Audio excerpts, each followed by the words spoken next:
High বন্ধুরা, আমি robot. আজ আমি দেখাবো কিভাবে রেজোনা অ্যাপ দিয়ে গেম বানানো যায়।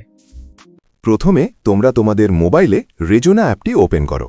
ওপেন করার পর সেখানে ক্রিয়েট নিউ প্রজেক্ট নামে একটি অপশন দেখতে পাবে, সেটাতে ক্লিক করো।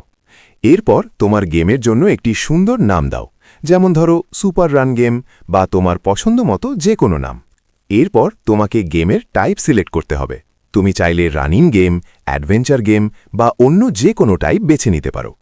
এখন গেমে একটি ক্যারেক্টার যোগ করো। তুমি রোবট, বয় বা অন্য কোনো মজার ক্যারেক্টার নিতে পারো, যাতে গেমটা আরও আকর্ষণীয় হয়।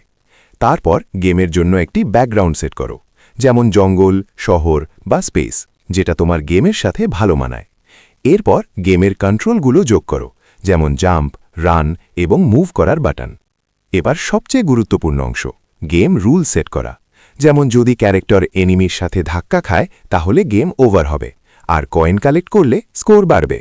এভাবে তুমি তোমার গেমের নিয়মগুলো ঠিক করে নিতে পারো। সবকিছু সেট করা হয়ে গেলে প্রিভিউ অপশনে ক্লিক করে গেমটি চালিয়ে দেখো। যদি সবকিছু ঠিকঠাক কাজ করে তাহলে পাবলিশ বাটনে ক্লিক করে তোমার গেমটি সবার সাথে শেয়ার করে দাও।